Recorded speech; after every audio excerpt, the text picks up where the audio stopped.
안녕하세요. 이정입니다. 자, 오늘부터 이제 본격적으로 시작을 해보도록 할 건데요. 여러분들 이미 OT에서 말씀드렸다시피 저희 총 7편으로 나누어져 있고요. 이 7편은 각각의 장으로 하나에서 혹은 많게는 4개 혹은 5개까지의 장으로 나누어져 있습니다.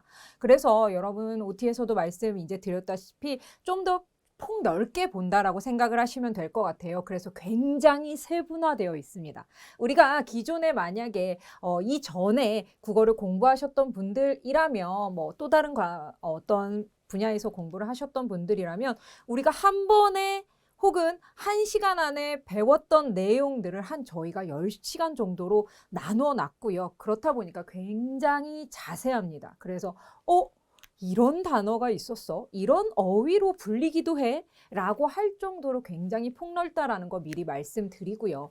저랑 이미 제가 이제 OT에서 말씀드렸다시피 여러분들이 기본적으로 말 자체가 조금 어렵다 보니까 한 번 정독은 하고 오셔야 됩니다. 그럼 저랑은 무엇을 하느냐? 그 부분에서 다시 한번 읽어가면서 중요하다 혹은 이 부분에서 이 내용은 꼭 알고 가셔야 되는 내용이에요 라고 하는 부분을 정리하고 가실 겁니다. 그러면 여러분 한 번 정독하셨고요. 저랑 같이 한 번 더 정독할 거고 내용 요점 정리할 겁니다. 그렇게 되면 여러분들이 문제풀이까지 간다면 한 번에 정리하실 수가 있을 것 같아요. 그래서 여러분들이 이 교재 뒤편에 나와 있는 모의고사를 풀 때에도 각각의 개념들의 키워드가 있을 겁니다. 그래서 그 부분의 키워드를 찾아서 다시 공부할 때 바로 찾아갈 수 있는 길잡이가 될 수 있게끔 개념 정리해 보도록 하겠습니다. 여러분들 교재 보시면 상당히 글씨도 작고 내용도 많아요. 그래서 아는 내용들 혹은 모르는 내용들 이런저러한 내용들을 국어 우문학에 대한 모든 내용을 담으려고 하다 보니까 좀 많은 내용이 담겨 있고 좀 그 내용들을 간추리다 보니까 여러분들이 라고 하시는 부분이 있을 것 같은데요. 여러분들 제가 말씀드리고 계속 강조하겠지만 왜 이럴까? 왜 이렇게 할까? 라고 한다라기보다는 그냥 이렇게 불리우는구나 라고 좀 이해를 해주시면 조금 더 쉽게 정리가 될 것 같습니다. 좀 무책임한 말이긴 한데요.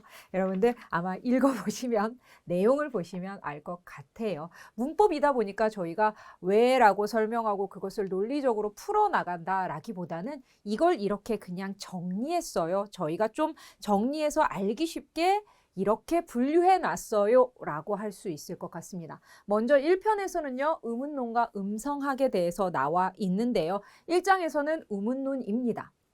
의문론의 개념 들어가기 전에 의문론의 개념을 들어가기 전에 우리가 기본적으로 다뤄야 할 언어의 특성 알아보도록 할게요. 언어의 특성 여러분들 많이 하셨을 것 같아요. 이렇게 5개야 라고 아마 외워 오셨을 것 같은데 이거 말고도 요즘은 조금 세분화돼서 7개까지로 나누기도 하고요.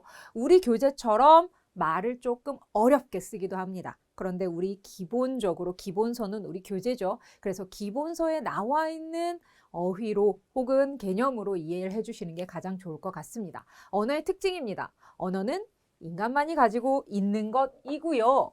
여기에 의문을 가질 수 있겠죠.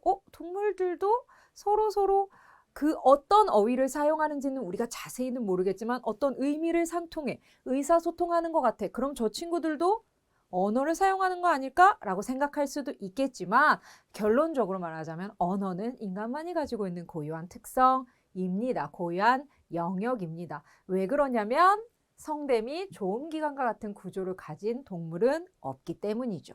동물의 의사소통과 크게 차이 나는 인간 언어의 특징은 먼저 첫 번째, 창족성에 기반합니다. 우리는 알고 있는 어휘로 수천 가지 수만 가지의 문장들을 만들어내고요. 이미 어휘를 알고 있기 때문에 의사소통할 때 상대방이 내가 알지 못하는 문장 구조를 사용한다 하더라도 그 의미가 전달이 되죠. 그래서 창조성이 가장 중요하다라고 할 수도 있을 것 같은데요. 그 이외에도 인간이 가지고 있는 고유한 언어의 특성은 규칙 지배성이 있고요. 규칙성이라고도 말을 하고요. 자의성이 있습니다. 어떻게 룰로 정해진 것이 아니라 우연히 만들어진 것입니다. 추상성 있고요. 사회성, 사회적인 약속입니다. 이러한 특징들을 가지고 있는데 이런 특징들은 인간의 언어를 더욱 언어답게 만들어주고 풍부하게 해준다라는 것이 언어의 가장 큰 특징인데요. 자, 그러면 여기서 우리가 살짝 알아봤던 이러한 내용들을 좀 더 깊게 들어가 보죠. 먼저 창조성입니다. 첫 번째, 언어의 창조성이라고 하기도 하는데요. 창조성이란 말은 언중들이 이전에는 말하거나 들어보지 않았던 새로운 문장들과 표현들을 말하고 이해할 수 있는 능력이 바로 창조성입니다. 우리 이미 잘 하고 있죠. 그래서 여러분들 이미 알고 있는 어휘들이 있어. 그래서 새로운 책을 읽어도 이해가 가죠. 우리 개념서도 마찬가지이고 소설책도 마찬가지입니다. 새로운 문장 구조를 와, 글쓴이의 개성이 느껴지는구만 이라고 느낄 수도 있고요. 와, 이 사람 이렇게 정리해 놓으니까 더 잘 이해가 돼 라고 하는 거죠. 그래서 무한히 만들어낼 수 있는 능력, 창조성이라고 생각하시면 될 것 같습니다. 이게 바로 언어의 창조성이고요. 두 번째는 규칙 지배성 혹은 언어의 규칙성이라고 이해를 해주시면 될 것 같아요. 시중에 나와 있는 여러분들 국어 문법에 대한 교재 한두 번쯤은 보셨을 것 같은데 국어 문법에 대한 교재에는요. 대부분이 규칙 지배성이라는 단어보다는 언어의 규칙성이라는 말을 좀 더 자주 언급하는 것 같아요. 그런데 우리는 두 가지 다 알아놓자고요. 한국어를 모어로 쓰는 화자라면 말하는 사람이라면 다음에 제시된 두 예문 가와 나 중 어느 것이 자연스럽고 올바른 표현인지 판단하는데 우리는 문제가 없을 것 같아요. 수정가와 먹었다. 철수는 떡을. 문장 구조가 좀 엉망이지만 뜻은 이해는 가죠. 그 다음 나는요. 철수는 수정가와 떡을 먹었다. 아하, 이게 올바르다라는 걸 알 수 있습니다. 가가 잘못된 문장이라는 것을 언중이 아는 이유는 바로 언어가 가지는 규칙을 언중들이 이해하고 판단하기 때문입니다. 이처럼 언중은요. 언어 규칙에 따라 언어를 사용합니다. 그래서 우리가 규칙을 잘 지켜야만 하고요. 국어의 문법 같은 거 지금 우리가 우문학이지만 우문론과 음성학에 대해서 배우지만 뒤에 가면 이제 문장에 대해서도 조금 알아보도록 할 건데 문장 그리고 이타의 이외의 국어 문법 개념에 대한 내용에 대해서 공부를 할 때 되면 이 문장 배열에 대한 내용도 상당히 좀 우리한테 어려움을 주기도 하는데요. 우리가 이걸 봤을 때는 전혀 문제가 틀린 건 알겠어. 근데 이거를 자세히 들어가려면 어떻게 해야 되지? 라고 하는 게 이제 문장 구조에 대한 내용이고 이게 잘못됐고 이게 올바르다라는 거는 알고 있다. 여기에서는 이 상황에서 언어의 특성, 이 섹션에서는 가는 문장의 규칙을 지키고 있지 않고 나는 규칙을 잘 지키고 있다. 요 정도만 이해해 주시면 될 것 같습니다. 두 번째까지 알아봤고요. 그 다음 자의성입니다. 자의성을 공부할 때 약간 조금 이걸 어디까지 이해해야 되지? 라고 하실 분들이 있을 것 같은데요. 언어의 자의성은요. 언어의 의미와 그것을 말하는 형식은 음성은 그러니까 여기에 나무가 있을 때 우리가 이것을 나무라고 하고요. 그 다음에 나무라고 표현하는 것은 필연적 결합이 아니다. 그리고 그 말을 사용하는 구성원끼리 임의로 정해놓은 것이다. 말과 이 대상에는 아무런 자의성, 즉 필연적이지 않다라는 게 바로 자의성입니다. 언어는 당연히 소리와 의미가 결합되었기 때문에 우리가 언어를 쓰면서 서로의 마음과 의견을 나타내고 청자, 듣는 사람과 말하는 사람 간의 의사소통을 하는 것이라고 생각할 수 있습니다. 그래서 언어의 자의성을 항상 이제 제가 친구들하고 다른 이제 학생들하고 얘기를 할 때 언어의 자의성과 언어의 사회성을 약간 혼란스러워 하는데 언어의 자의성은 말소리와 글자의 관계이고요. 언어의 사회성은 그것을 그렇게 부르기로 한 약속이라고 생각해 주시면 될 것 같아요. 사회성, 이 다음으로 넘어가서 볼게요. 그 다음 추상성입니다. 우리가 추상적인 걸 말할 때, 즉 사랑, 기쁨, 슬픔, 보람, 환희, 비애 등 추상적 단어를 아무 부담 없이 사용하고 있죠. 그리고 이런 단어를 쓰는 화자, 듣는 청자 모두 서로를 이해시키고 이해하는데 아무런 문제가 없습니다. 이처럼 추상적인 내용에 대해서 추상성이라는 특징이 강점으로 나타난다라고 되어 있습니다. 그래서 우리말은 여러분들이 이 글에도 우리 교재에도 나와 있지만 추상성을 가지고 있기 때문입니다. 라는 것까지는 알겠는데 언어는 어떤 사물이나 사건을 사진 찍듯이 자세히 묘사하는 데는 약합니다. 그래서 묘사문을 쓰기가 어려운 것이다 라고 되어 있네요. 자, 우리가 어떻게 문학적인 표현을 쓴다면 여기에서 시라는 얘기를 잠깐 하자면 어떤 것을 묘사한다라는 표현을 들어보시긴 하셨을 것 같아요. 그것을 마치 점으로 찍어 놓은 것처럼 자세하게 설명한다라는 것까지는 되는데 진짜로 직접적으로 뚜렷하게 나타내기는 좀 어렵다라는 얘기를 함께 하고 있는 것 같습니다. 그래서 그 내용은 그냥 한번 읽어보시면 되고 묘추상성이 무엇이냐? 라고 물어본다면 이러한 추상적인 언어, 이러한 추상적인 개념을 언어로 표현하는 것이 바로 추상성입니다. 그 다음 사회성입니다. 언어는 두 축인 소리와 의미의 관계가 사회적으로 결정된 이후의 문제입니다. 이후에는 개인이 마음대로 바꿀 수 없습니다. 이것을 이렇게 부르기로 했는데 갑자기 내가 이렇게 바꾼다라고 해서 달라지는 건 아니죠. 그런데 여기서 잠깐 혼란스러운 게 그러면 기존의 말을 새롭게 만들어내는 거 있잖아요. 우리 줄임말도 사용하고요. 그리고 과거에는 없었던 거, 그리고 과거에 있었지만 지금 뜻이 바뀐 거, 혹은 과거에 있었지만 지금은 없어진 것, 이러한 것들이 있을 거예요. 여기에서 사회성과 조금 다른 개념이 나오는데요. 그것이 바로 언어의 역사성입니다. 하나 더 추가하자면 역사성 하나 들 수 있는데요.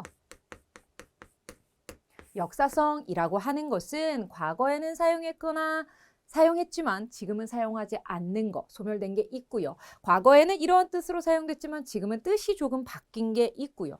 과거에는 뭐 핸드폰, 요즘 뭐 쓰는 패드, 뭐 이런 어플리케이션 이런 것처럼 물론 외국에서 어떠한 문화가 들어와서 그거를 명명하는 이름이긴 하지만 과거에는 사용하지 않는 새로운 언어가 나오는 경우도 있습니다. 역사의 흐름에 따라 끊임없이 변하는 것, 그것이 바로 역사성입니다. 그리고 하나 더 제가 조금 중요하게 생각하는 게 기호성인데요. 기호, 언어는 기호가 있는 거죠. 각각의 기호, 나라마다 그리고 대륙별로 쓰는 기호가 조금 다른 것뿐이지 언어는 기본적으로 무엇인가를 남기고 그것을 전하기 위해서는 기호가 수반이 되어야 된다라는 거 말씀드리고 넘어가도록 하겠습니다. 자신의 생각을 표현하기 위해 사용하는 여러 수단을 통틀어 기호라고 하고요. 언어는 일정한 의미를 일정한 형식으로 나타내는 기호입니다. 이 정도로만 해주시면 될 것 같아요. 만에 하나 나올 수도 있는 언어의 특성이기 때문에 써놨고요. 여러분들이 꼭 이거까지 다 외워야 돼 라고 할 필요는 없겠지만 그래도 한번 이렇게 나왔을 때 정리하고 가시면 좋겠죠. 자, 그런데 우리 이 부분 잠깐 보고 가려고 해요. 그 유전자 얘기는 뭐 읽어보시면 될 것 같고 참고 자료에서 세계 언어의 형태적 유형론과 한국어의 유형이라고 나와 있는데 한국어는 어떤 유형에 속하느냐 그것을 좀 봐야 되거든요. 그래서 하나, 둘, 셋, 네 번째 줄로 가면요. 교차거 있습니다.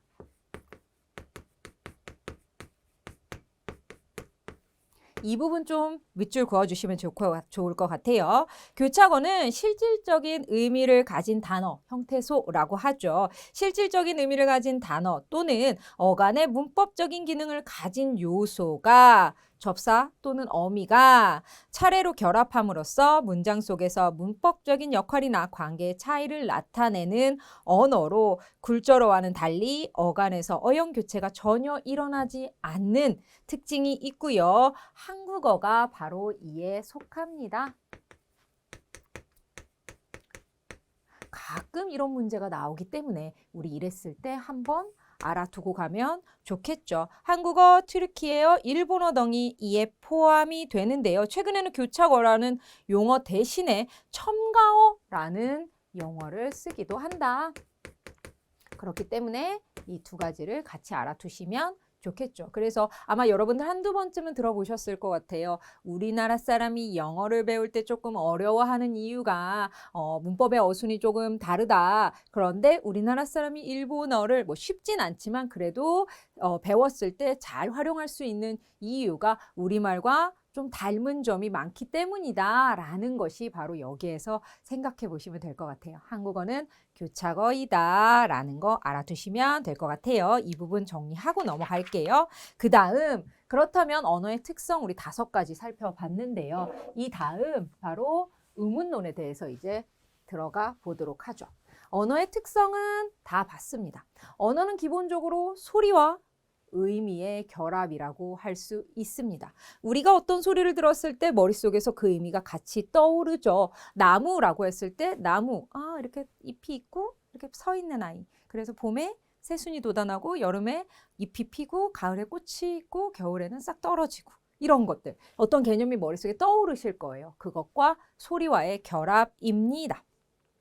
그럼 말소리도 언어의 한 부분이기 때문에 2가지 측면을 가지는데 그중 한 가지가 바로 말소리 자체의 기제입니다. 그것이 뭐냐면 넘어가 보면요. 음성을 말소리 자체로 분류할 건데요. 음성을 소리내는 방법과 위치, 그 다음에 음성 자체의 음향적 성질, 말소리가 청자의 귀에 전달되어 소리에 인식되기까지.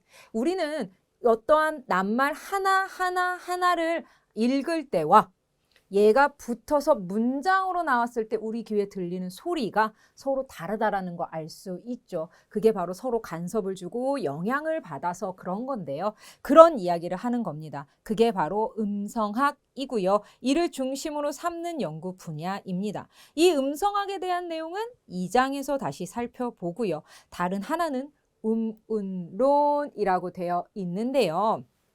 음운론이란 어떤 언어 체계 내에서 한 소리가 다른 소리와 구별되면서 의미를 전달하는 기능을 갖게 되는데 언어 사용자는 이 수준에서 말소리를 구분하고요. 그 소리가 속해 있다는 단어의 의미를 구별해서 듣게 됩니다. 이와 같이 언어 사용자의 지식으로 다른 소리와 구별되는 소리 혹은 언어 체계 내에서 기능을 갖는 소리, 음소 혹은 음운이라고 합니다. 이 음소 혹은 음운을 중심으로 말소리를 연구하는 분야가 바로 음운론입니다. 아하, 음운론이라는 게 바로 이러한 것이구나 라는 거 알 수 있을 것 같네요. 그래서 밑에 더 보면요. 음소와 운소 나와 있는데요. 이거 뒷장에서 더 자세히 살펴보겠지만요.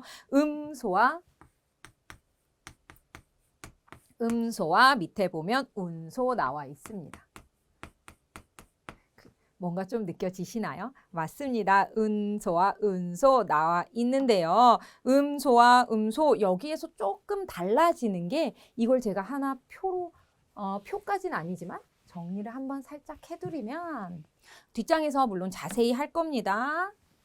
자, 음소는요. 무엇이냐면 음소는요. 자음과 모음과 물론 자음과 모음, 반자음 이런 것들이 있지만 그냥 크게 해서 반모음, 반자음이라고 할게요.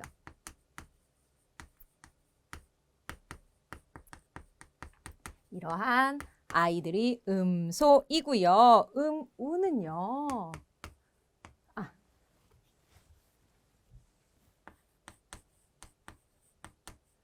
여기가 조금 이 2개를 조금 개념을 합쳐놔가지고 약간 여러분들 헷갈리실 것 같은데 바로 음은 뭐하고 뭐가 합쳐진 거냐? 음소와 운소가 합쳐진 겁니다. 그래서 음운입니다. 그러면 음소는 이 친구들이라는 거 우리 방금 알게 됐죠. 그러면 운소는 무엇이냐면 우리가 말을 할 때 소리에 길이가 있고요. 그 다음에 얼마나 세게 하느냐? 세기가 있고요. 그 다음에 높낮이가 있습니다.